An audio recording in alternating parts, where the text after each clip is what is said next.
All the single people behind me are such a great catch. What does you being a great catch have to do with me? Who can you blame? Who? Tell me, who can you blame? You. What are you trying to say? Are you going to give me a bad review? Are you? No, just say you're sorry. If you say you're sorry, I won't give you a bad review. Are you going to say it or not? My name is Gao Zhirlei. I work with Java on site. Why are you backing down again? You were born in 1978? You've been here 7 or 8 years? Sorry. I've been driving for 8 years. Can we keep doing this? What about programmers who are already approaching 50? Can they still hold on? If he comes over, how am I supposed to pay his salary? Should we open a nursing home? What? Yeah, sorry, Mom. With that kind of attitude, you deserve to deliver food for the rest of your life. Come on, let's go have dinner and take a walk. Let's go. In Shanghai now, 4,000 yuan won't get you a manual laborer to move bricks, but it can get you a full-time IT engineer who speaks English. I'm really not trying to scare anyone. Yesterday, in a local part-time job group in Shanghai, I came across this job posting, and it left me speechless for a long time. In the core Bund area, they were hiring a long-term permanent computer IT engineer for 210 yuan a day, from 9 to 6, 5 days a week. Work a full month, and it comes to only about 4,600 yuan. And there are a lot of requirements. You must be a male computer science major, be able to speak English, install operating systems, repair printers and projectors, support meetings and deal with VIP clients, follow up on fault reports, and keep asset records. And you have to stay for at least 6 months. You must work continuously for half a month before each wage payment. There is no social insurance either. This is what an ordinary IT job in Shanghai looks like in 2026. This is the real situation people are facing. Software development in 2026 really feels finished. Can I put it that way? Across the internet industry, the cuts seem to run from the beginning of the year to the end. Recently, when I connected with people in live streams, whether they were from Alibaba, Xiaohongshu, or independent teams, everyone was cutting staff. And there's something especially brutal about it. June 30th has only just ended. There is still July 30th and August 30th. It feels like the cuts are running from the beginning of the year all the way to the end. Looking at the market this year, this career track really feels like it has reached a dead end. That's how I feel. I'm not talking about simply having no money in your pocket. It's more like reaching the top of a mountain and finding there is no road ahead, then turning around and seeing no shore behind you either. Just among the group of friends around me, so many people have been hit this year. It's not necessarily to the point where everyone has to open a shop, but a lot of people have really been hit hard. Many still haven't found a job. Honestly, it's hard to know what to say. I have both bachelor's and master's degrees from a Project 985 university. I was a programmer, and my career contributed to 1 divorce. Look at what my life has become now. This is my own home. I paid 5 million yuan for it, and now I can't even get inside. The password has been changed. Unbelievable. How did I go from being a programmer to becoming a food delivery rider? After graduating from university, I worked as a programmer for more than... After I was laid off at the beginning of last year, I couldn't find another job. And the ironic part is, I had just been named Outstanding Employee of the Year. Then, right after the new year, I was told I was going to be laid off. There was nothing I could do. I could only feel helpless. But I also had to accept reality. The worst hit roles this year should be front-end and testing. Back-end is another one. Product managers, project managers, and operations roles are all having a very hard time. Right now, there is almost nothing left in the market. You chose the programming profession. Now I feel that if I can really keep doing this until age 35, that would already count as lucky for me. Over the past 2 days, I've felt a very real sense of crisis. People used to joke that programmers hit a career crisis as soon as they turn 35. But now, with AI suddenly exploding onto the scene, I feel the demand for these jobs will become smaller and smaller. We may not even make it to 35. Some time ago, all the hiring around us stopped. There is hardly any external hiring anymore. Then, a friend of mine was blocked from becoming a permanent employee after probation. That basically never happened before. Now even we developers have to do testing work ourselves and run our own tests. There is no longer a need for people to do manual testing.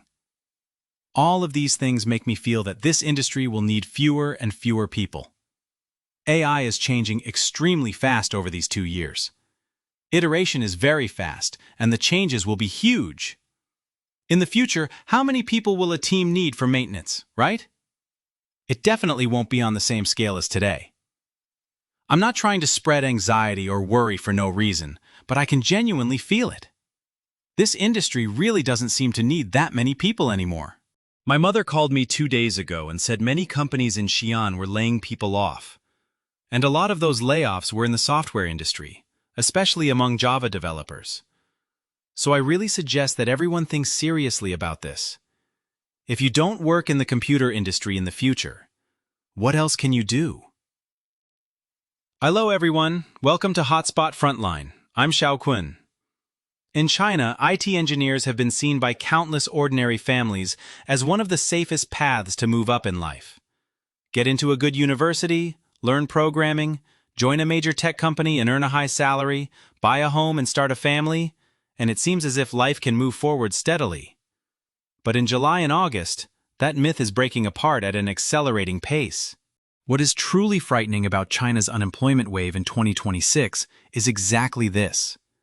If even the smartest people in society, the people with the most advanced technical skills and the highest incomes, can no longer hold on to their jobs, then where does an ordinary person's sense of security come from? The collective unemployment and pay cuts among IT engineers are like a mirror, reflecting from another brutally clear angle the bitter economic winter created by China's current downturn. Many people blame this wave of unemployment on AI. They think tools such as ChatGPT and Cursor have become so powerful that they are taking programmers' jobs. But that is only the explanation on the surface. The deepest cut comes from the economy's supply and demand structure. In 2026, if you ask an IT engineer at a Chinese private company what they have been busy with lately, the answer will very likely be, there are no projects left to work on. Because of my work, I have many clients from Shenzhen and other parts of Guangdong. So people often compare Shanghai with Guangdong or Shanghai with Shenzhen. I have to say that in many respects, I think China's future really is concentrated around Shenzhen. One of the biggest reasons is the withdrawal of foreign companies. As for Shanghai's white-collar workers, how should I put it? Their golden age is gradually coming to an end. Over the past few years, companies such as Microsoft, Citi, Johnson & Johnson, IBM, Decathlon, and Metro, foreign companies that were once extremely well known, have all been scaling back their operations in China. Hello everyone. Today I came to this bank to close my company's bank account. I ran this company for about 10 years. It was in software and IT consulting. In 2022, I realized the situation was getting bad because a lot of my business came from foreign-funded companies. By 2022, there really wasn't much profit left in doing business with foreign companies. 11 during the day and delivering food at night. It looks like I'm busy every day, but in reality, I'm not making much extra income. Hello everyone, I'm Eddie Lao Yang. Today I worked for 1 hour and 40 minutes. 7 orders earned me 32.20 yuan. It was just so-so. Recently, I've been feeling a little tired, to tell the truth. As everyone knows, I'm in a semi-unemployed state. I'm still technically attached to my old company. The arrangement is that every month I take home 2,500 yuan. If there is work, I go in. If there isn't, I don't need to go to the office. That's the situation. There has been a project recently, so I've been coding during the daytime. But the reality is that our company is now what people call an iron rice pot, or communal pay situation. No matter how much or how little you do, the pay is the same. If you work every day for a full month, you take home 2,500 yuan. If you don't come in for a single day and don't do anything, you still take home 2,500 yuan. That's the state of the company right now. The hardest hit profession this year is programming. Front-end, back-end, design, operations, and maintenance. Without exception, there are almost no positions left. It's not that accepting a pay cut will help you find a job. The market itself simply has no jobs. If a company urgently needs people now, it will use outsourcing. Companies are no longer directly hiring. That's what this industry has become. It is basically dead. Over the past 2 years, with foreign capital withdrawing and the domestic market becoming saturated, demand for projects across the market has fallen off a cliff.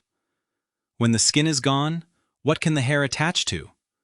When there aren't even new projects in the market and the companies behind you are closing one after another, what good is it if your technical skills are excellent or your code is beautifully written? Now let's look at AI. The most expensive cost of running a company today is labor. When the economy is weak and companies can't make money, the only way for a boss to survive is to cut costs. Work that used to require 5 people can now be handled, barely, by AI plus one unlucky person who is kept on. So what happens to the other 4? They can only pack up and leave.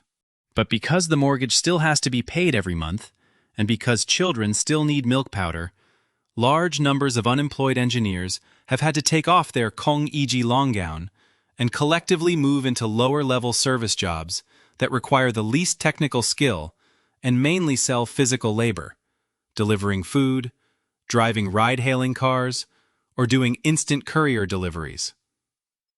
Just not true that you'll be fine just because you're willing to take a pay cut. That isn't something you get to decide, right? If there is an urgent project, a company will prioritize outsourcing. It won't necessarily choose its own full-time staff. With the impact of AI, this is what the industry has become. The old model was something like this. A project might require a team of dozens of people working for 2 months. Now, in the AI era, a project might need only 1 or 2 people and a little over a week before it can go online. Think about how much pressure that creates. After 4 years as a Java programmer, someone quit without another job lined up and started delivering food. Today I slept until after 10. It was just in time for the lunch rush, so I went straight online and started working.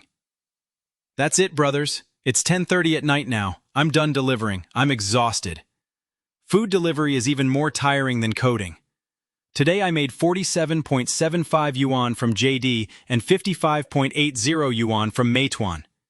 How does that result look? After delivering all day, even my backside hurts. I'm exhausted. See you tomorrow. The first step in changing careers to become a real estate agent is to develop a thicker skin. I'll start with this hot pot video. I'm 35 this year.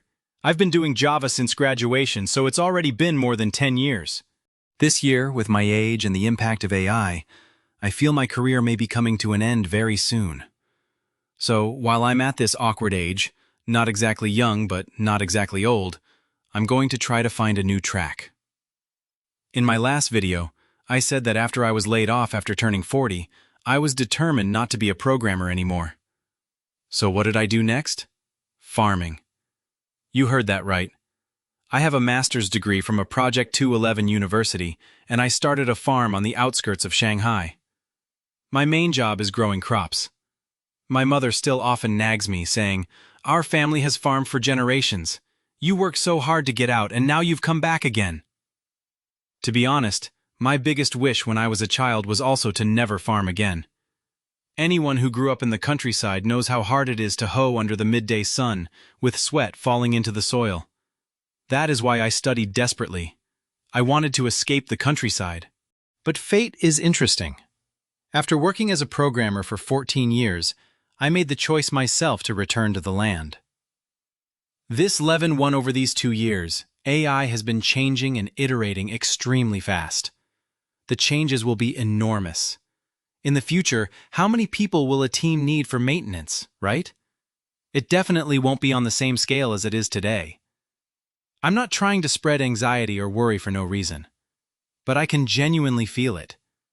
This industry really doesn't seem to need that many people anymore. My mother called me 2 days ago and said many companies in Xi'an were laying people off, and many of those layoffs were in the software industry, especially among Java developers. So I really suggest that everyone think about this. If you don't work in the computer industry in the future, what else can you do? In 2025, I often joked with everyone about a midlife crisis, but in 2026, the sense of crisis feels completely real. Even I'm starting to panic. Before, I always joked about it, but this time I really am worried. Everything around me now is about AI improving efficiency. But after efficiency really improves, do companies still need that many people? Delivering food is not a shameful job. At the very least, it means taking responsibility for your family. But if you ask me whether I like delivering food, then honestly, of course I don't. This job is extremely hard. I don't make much money, and it's dangerous. How should I put it? There is no other choice when you're trying to survive. It really consumes a lot of time. It consumes your life. The most painful thing to see is this group of engineers facing unemployment and pay cuts and the families behind them. In the way people used to think, these were people with technical skills in their hands. They were supposed to be among the least likely to become unemployed and the least likely to have their salaries cut. But now, even this group is beginning to face large-scale unemployment and pay cuts. The signal this sends is frightening. It means that a high level of education, high intelligence, and extreme hard work can no longer protect a family during an economic winter. When the high salaries of IT engineers suddenly stop, and that is combined with a sharp fall in property values and a sudden break in cash flow, a middle-class family that once looked prosperous can slide directly into a debt crisis within just a few months. This is not an isolated case. It is a tragedy being experienced collectively by a generation of young people who believe knowledge could change their fate. A middle class falling back toward poverty. If you're also a programmer, you can probably understand us this year. Me and Xiaochen. One of us was born in 1993, the other in 1992. We met because of coding, got to know each other, fell in love, got married, and had a baby. One of us lost a job around the end of April, the other around the end of May. We had only just bought our home and the renovation wasn't even finished, yet both of us were suddenly out of work. Recently, another friend of mine was laid off. At this point, all of my former colleagues from Baidu have been wiped out by layoffs. He complained to me about how difficult it is to find a job now. I calmly told him, "Look at me. I have a formal computer science education and I was still laid off twice in 2 consecutive years. The fact that he managed to last 2 years longer than I did is already pretty good." I advised him to take a few months off and think carefully about his future direction. But he said he couldn't. He has a mortgage and a car loan and an entire family, young and old, waiting for him to support them. Like me, he bought a home in Beijing.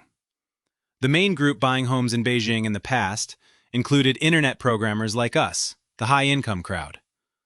Now that unemployment has hit, we are also the group panicking the most. He said he's afraid that after losing his job, he'll end up following the same path I did, and that his wife might divorce him too. He said he's middle class to bankruptcy may really be only one step. Recently, a post drew a lot of attention. The basic story was this. A 34-year-old programmer at a major company in Hangzhou was laid off. He received 280,000 yuan in compensation, but still broke down. Why? His monthly mortgage payment was 26,000 yuan. His wife stayed home full-time to care for their child. The child attended private school and various training classes, with fixed expenses of 12,000. The entire family depended on this one person. In the past, an annual salary of 400,000 yuan looked pretty good, but fixed monthly expenses were already close to 40,000 yuan. Once he became unemployed, finding a new job in his 30s was difficult, and the severance money could not last very long. In fact, in recent years, many employees at major companies in Hangzhou have run into financial trouble. The main reason is high leverage, getting married, buying a home, and having children. When they were young and doing well at major companies, they earned salaries other people envied. Everyone around them was buying homes, changing cars, and showing off their lifestyles. A mortgage could easily amount to several million yuan. But most people only calculated the income side. They never calculated the risk. They assumed they would never lose their jobs, their salaries would never fall, and the industry would never turn cold. They tied all family expenses to a single job. No emergency savings, no side income, no buffer against risk. It's like walking a tightrope beside a cliff. Even more frightening, many people marry and have children immediately after buying a home, and some even have one spouse stay home full-time to care for the child. The pressure of the entire household is concentrated on one person. When the industry begins restructuring and layoffs appear, these highly indebted families immediately become unable to cope. A life that looks glamorous can collapse with a single push. This reality is a lesson every young person needs to take seriously. My husband's company is going to lay people off.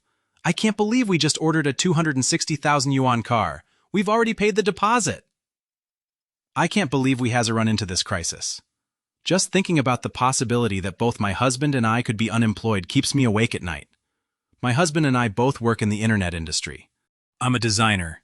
I was laid off last year while I was breastfeeding, and I've been unemployed for more than a year, without a stable income at home. My husband is a programmer. He only just escaped the layoffs at the end of last year. Right now, every household expense depends on my husband alone. The pressure is heavy. Recently, we decided to buy a car. We looked around for about a month. Last week, we finally settled on a BMW with an on-the-road price of about 265,000 yuan. We already paid the deposit and we're excited to pick up the car. It should have been something to celebrate. But today, while my husband was at work, he suddenly messaged me and said they were starting performance assessments and the company was going to lay people off. I asked him for more details. He said he'd explain after work. After work, he told me there was a company layoff plan. What exactly is going on? Isn't it the end of the year now? Then the company said the relevant materials had to be sent back. Put bluntly, this is simply what the situation has become. The 61-year-old programmer who had worked in the internet industry for more than 7 years was laid off. This is already my second year staying home full-time and trying to get pregnant after losing my job. I never expected that after being married to my husband for more than 5 years, we still haven't succeeded in having a baby, and our life has ended up like this. Originally, both of us were internet programmers. We worked hard in Hangzhou and bought this small 3-bedroom apartment of 106 square meters. We took on a mortgage of about 2.58 million yuan, with a monthly payment of about 13,000 yuan. We were young and always felt that 2 salaries could support us, that our income could cover the costs and life would keep getting better. But life never follows the route you planned. Since I became unemployed, our days have felt like a tightly wound spring. The entire financial burden of the family suddenly fell onto my husband. Some things, once lost, may never come back. All right, back from the ad. What Chinese society truly needs to be alert to in 2026 is not simply how many programmers have been laid off. It is that the people who once believed that hard work could change their destiny are beginning to stop believing it. Because the most dangerous moment for a society is not when someone becomes unemployed and not when someone's salary is cut. It is when more and more people begin to believe that even working harder is useless. In 2026, this collective collapse in confidence across different social groups has become one of the harshest realities facing those in power. When elites stop striving, when people at the bottom choose to lie flat, and when everyone begins losing confidence in the future, then in essence, it becomes a ballot cast by the entire public, the loudest possible silent vote of no confidence. Ending commentary. Before we end, look at the numbers presented in these stories. One Shanghai IT posting offered 210 yuan a day, or about 4,600 yuan a month, for a 9-to-6 schedule, 5 days a week. The job required a computer science background, spoken English, system installation, printer and projector repair, VIP support, and at least a 6-month commitment, yet the posting said there was no social insurance. Another former programmer said 7 delivery orders over 1 hour and 40 minutes brought in just 32.20 yuan. In another day of delivery work, the reported income was 47.75 yuan from JD and 55.80 yuan from Meituan, a combined 103.55 yuan. These numbers help explain why moving from a high-skilled technology job into platform delivery work can feel less like a career choice and more like a survival strategy. The pressure becomes even clearer in the Hangzhou case described in the video. A 34-year-old programmer received 280,000 yuan in severance after being laid off, but his mortgage alone was 26,000 yuan a month, while private schooling and other fixed family costs added another 12,000 yuan. That put rigid monthly expenses close to 40,000 yuan.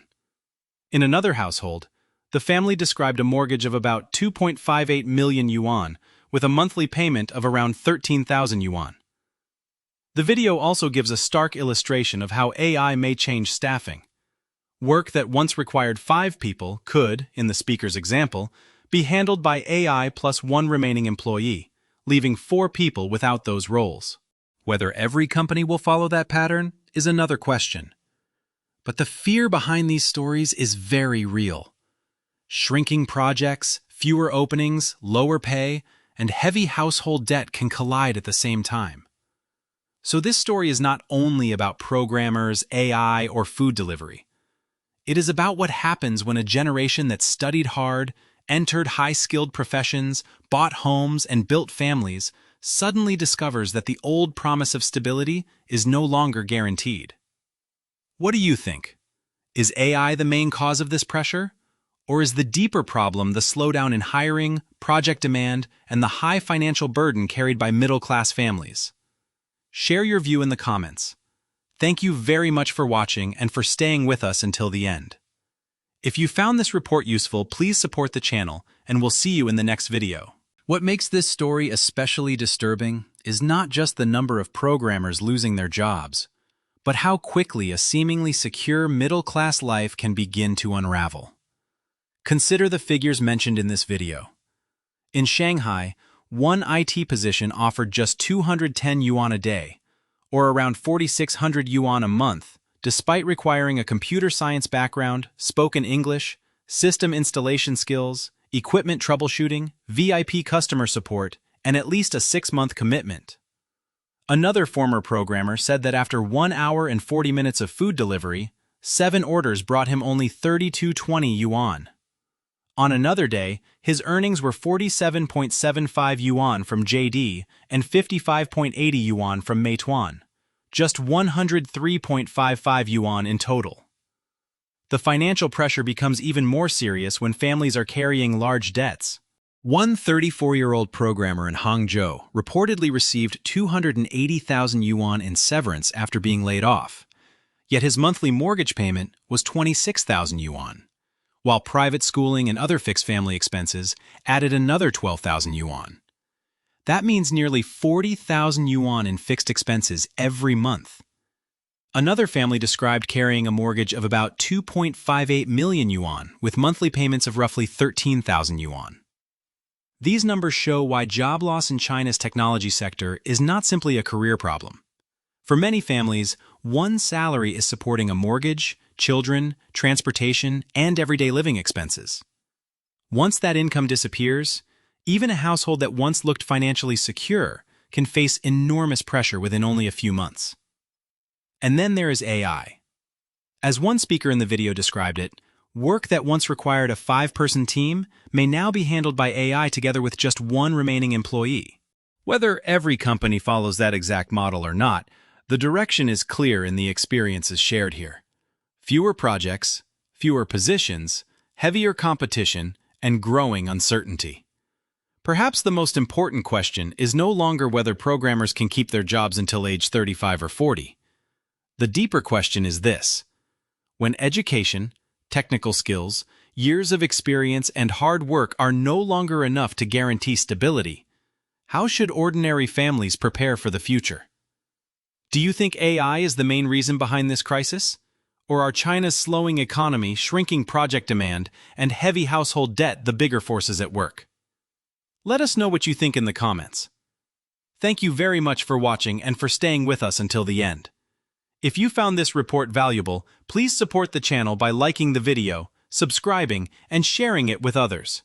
Your support helps us continue bringing you more stories about the economic and social changes happening across China. Thank you again for watching, and we'll see you in the next video.